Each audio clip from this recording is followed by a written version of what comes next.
Assalamualaikum warahmatullahi wabarakatuh. Selamat siang, yang saya hormati Bapak dan Ibu dosen penguji. Perkenalkan, nama saya Lanang Wahyudi, NIM 10334.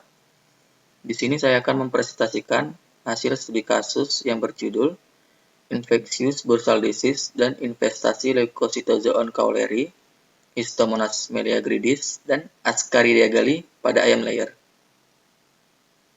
Riwayat kasus diketahui jenis hewan ayam layer, jenis kelaminnya betina dengan umur 6 minggu. Berdasarkan hasil anamnesa, diketahui total populasi 1000 ekor dengan morbiditas 90% dan mortalitas 30-70% dalam jangka waktu 5-7 hari.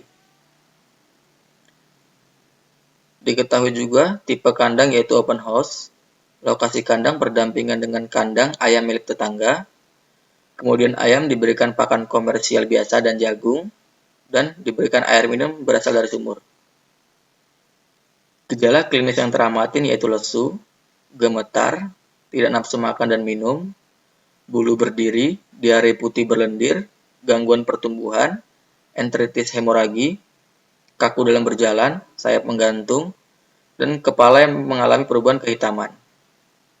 Berdasarkan anamnesa juga diketahui bahwa ayam belum pernah divaksin dan diketahui sebelumnya ayam tetangga mati dengan gejala yang serupa. Yang pertama dilakukan pemeriksaan patologi anatomi secara makroskopik dan mikroskopik pada organ. Yang pertama dada dan bursa fabricius. Pada dada teramatin adanya hemoragi. Kemudian pada bursa terlihat adanya udema.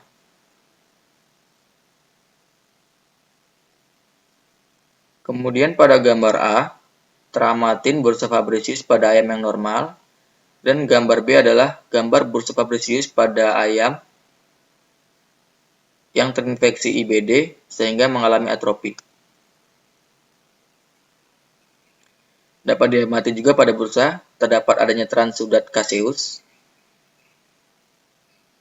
kemudian hiperemi pada bursa. Selanjutnya, pada pemeriksaan mikroskopik diamatin pada gambar A,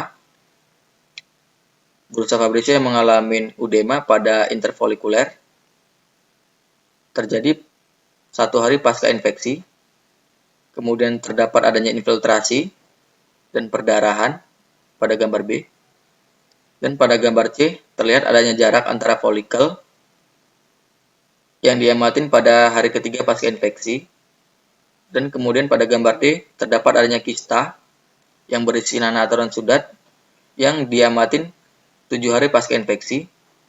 Kemudian pada gambar E terjadinya deflesi folikel limfoid sehingga pelika melipat-lipat atau berleku-leku. Kemudian pada gambar F adalah gambar bursa fabricius ayam normal. Pada bursa juga teramatin adanya antigen yang ditunjuk pada gambar panah. Selanjutnya dilakukan pemeriksaan pada hati dan sekum. Pada gambar A terlihat sekum mengalami hiperemi dan penebalan pada dinding sekum. Kemudian juga terdapat adanya transsudat caseus. Pada gambar B teramati hepar yang mengalami nekrosis berwarna kekuningan dengan bentuk yang sirkular. Selanjutnya, pemeriksaan mikroskopik pada sekum diamatin pada sekum terjadi ulcerasi pada mukosa dan terdapat eksudat pseudomembran multifokal. Kemudian juga teramatin pada lamina propria, submukosa, dan tunica muscularis yang diinfiltrasi oleh heterofil, limfosit, sel plasma, dan makrofag. Kemudian pada gambar B, teramatin pada sekum terdapat adanya histomonas. Selanjutnya, perubahan mikroskopik pada hati. Pada gambar A, terlihat adanya megalosison yang berbentuk bulat.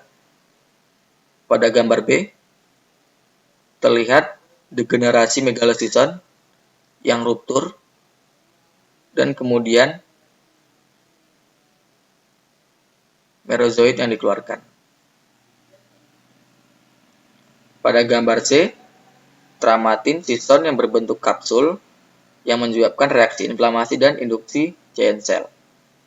Kemudian pada gambar D, tramatin adanya infiltrasi limfosit, neutrofil maupun makrofag pada tepi dari sison. Selanjutnya di hepar juga tramatin adanya nekrosis koagulatif. Kemudian ada hemoragi pada gambar panah. Selanjutnya ada degenerasi dan infiltrasi limfosit pleomorfik di sekitar vena hepatika. Selanjutnya, perubahan pada organ limpa, ginjal dan ovarium. Pada gambar D, teramatin limpa mengalami pembesaran atau splenomegali dan terdapat spot-spot putih pada limpa. Kemudian pada gambar E, teramatin folikel ovarium yang mengalami kongosis dan atrofi, dan pada gambar D terdapat adanya multiple hemoragi pada ginjal.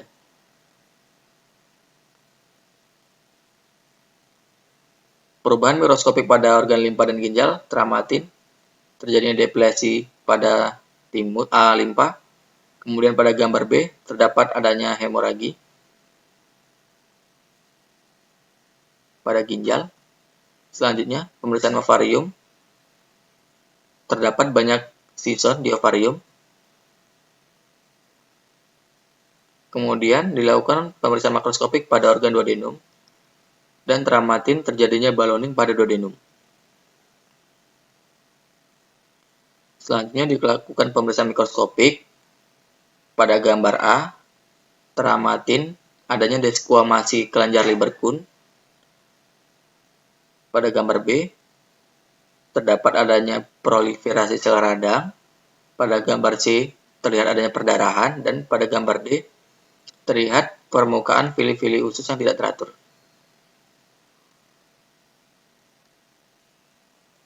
Berdasarkan hasil pemeriksaan patologi secara makroskopik dan mikroskopik, disimpulkan bahwa ayam layar umur 6 minggu menunjukkan mengalami enteritis kataralis sampai hemoragi, hepatitis, bursitis, nefritis, tifilitis, dan splenomegali.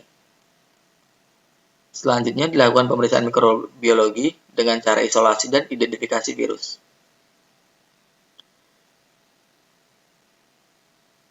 Isolasi virus menggunakan sampel Bursa fabricius yang merupakan sampel terbaik untuk isolasi dan identifikasi virus IBD.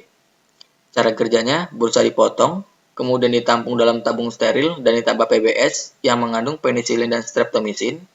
Selanjutnya bursa tersebut diproses dengan cara dihomogenisasi menggunakan vortex.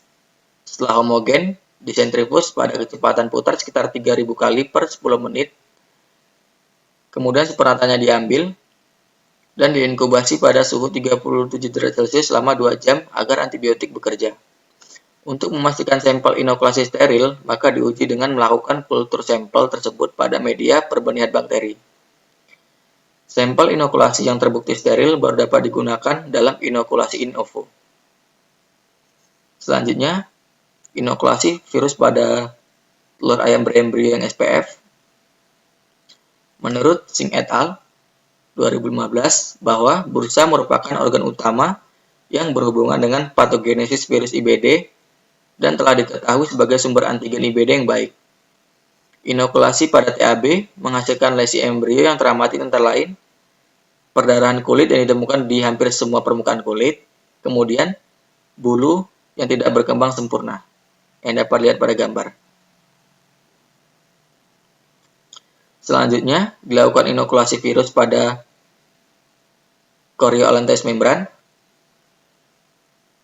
Pada kasus teramatin adanya penebalan membran yang diikuti adanya plaques. Hasil penelitian Mutinda juga mengatakan bahwa Coriolantes membran yang diinfeksi virus IBD teramatin mengalami udema, konges, dan hemoragi.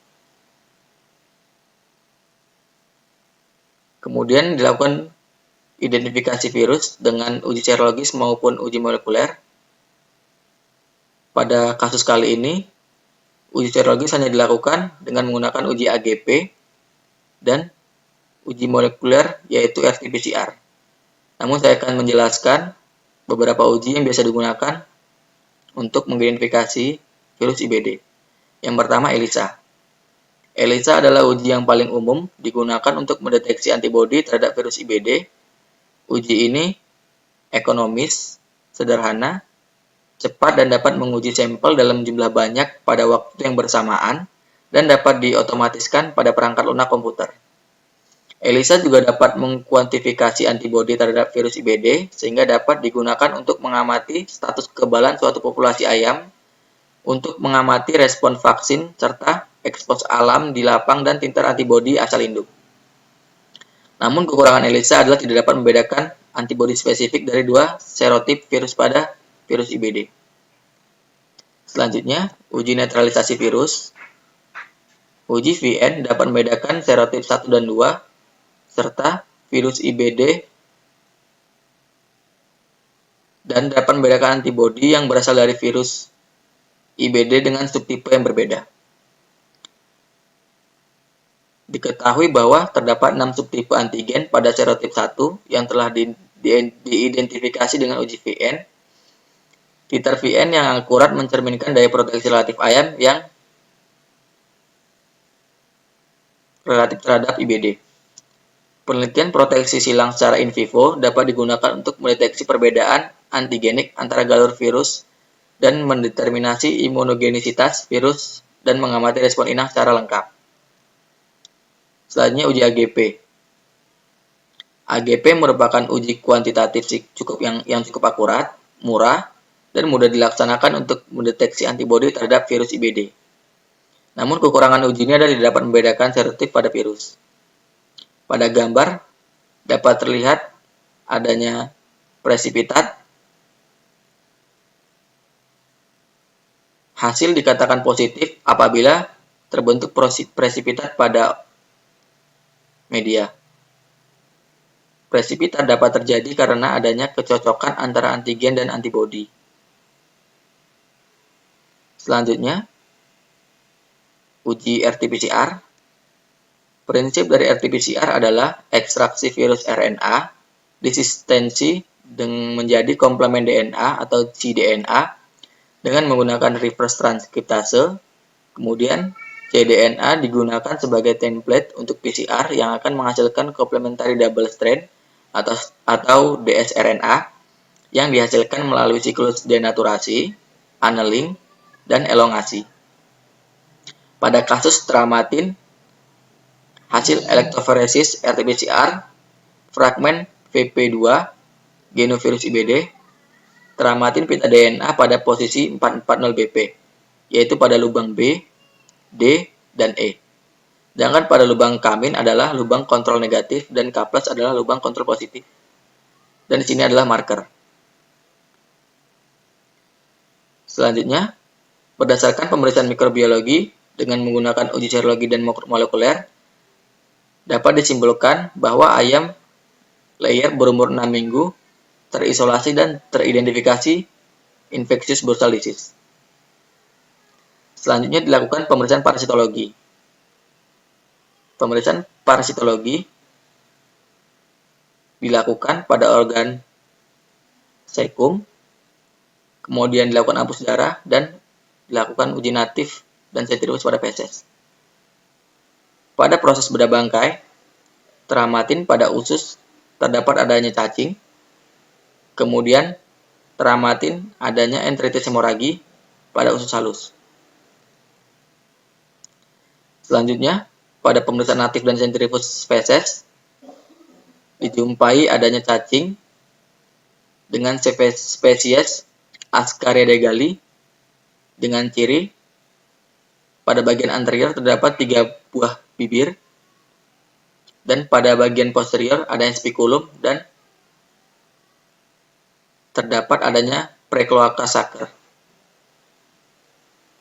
Selanjutnya, kerokan mukosa sekum, dilakukan preparat semir sekum, Kemudian dijumpai adanya histomonas yang berbentuk bulat dengan inti seperti dua bola mata. Selanjutnya dilakukan apus darah dan ditemukan adanya gametosit leukositozoon. Berdasarkan studi literatur, ayam layer umur 6 minggu terinfeksi oleh Leucocitozoon cauleri, Histomonas meleagridis, dan Ascaridia galli. Selanjutnya dilakukan pemeriksaan patologi klinik.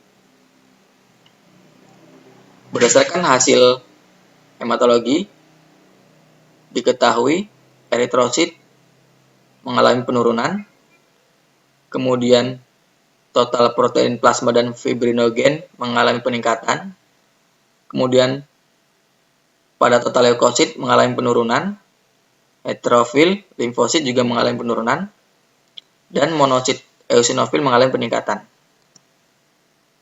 Berdasarkan pemeriksaan patologi klinis, disimpulkan bahwa ayam mengalami anemia normositik dan normokromik, hiperproteinemia, hiperfibrinogenemia, leukopenia yang disertai dengan heteropenia, limfopenia, monositosis, dan eosinofilia. Berdasarkan kasus tersebut, anemia dapat terjadi karena adanya infeksi dari virus IBD dan dari protozoa yang berhubungan dengan kerusakan organ, sehingga terjadinya anemia. Kemudian, hiperproteinemia dapat terjadi karena kenaikan dari globulin pada darah dan dapat juga terjadi karenanya adanya anoreksia dan kelesuan yang terlihat pada gejala klinis. Selanjutnya, hiperfibrinogenemia dapat terjadi akibat adanya peradangan. Dalam kasus ini, kenaikan fibrinogen terjadi secara absolut. Kemudian leukopenia. Leukopenia dapat terjadi karena adanya kondisi penyakit yang akut. Selanjutnya heteropenia. Heteropenia dapat terjadi karena adanya respon imun terhadap infeksi virus maupun parasit. Kemudian limfopenia. Limfopenia pada kasus ini dapat terjadi karena kondisi stres yang mengakibatkan peningkatan pada kortikosteroid. Selanjutnya, eosinofilia dapat terjadi karena adanya infeksi parasit yang menyebabkan kerusakan pada sel. Kemudian monositosis. Monositosis ini dapat terjadi karena proses peradangan yang berlangsung dengan kronis dan juga bisa terjadi karena infeksi virus maupun parasit yang membuat kebutuhan akan monosit meningkat. Selanjutnya patogenesis. Faktor predisposisi pada kasus ini adalah stres, perubahan cuaca, biosecurity yang masih buruk, sanitasi kandang yang kurang baik, air minum yang berasal dari sumur, dan tipe kandang terbuka, dan juga ayam yang belum pernah divaksin. Pada kasus ini, ayam terinfeksi oleh IBD dan terdapat infestasi oleh Leucocitozoonoses, Histomoniasis, dan Ascariasis.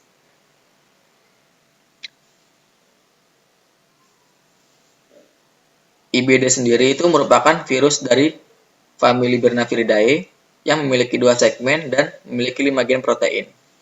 Virus ini bereplikasi pada limfosit pada organ limfoid dan menyebabkan udema dan nekrosis pada organ limfoid terutama pada Bursa fabricius. Kemudian juga menyebabkan efek imunosupresi pada ayam. Selanjutnya, ayam layer yang terinfeksi tadi mengalami bursitis, proventriculitis, hepatitis, tifilitis, nefritis, pneumonia, enteritis hemoragi, nekrotik pada timus, dan nekrotik pada mukosa tonsil. Berdasarkan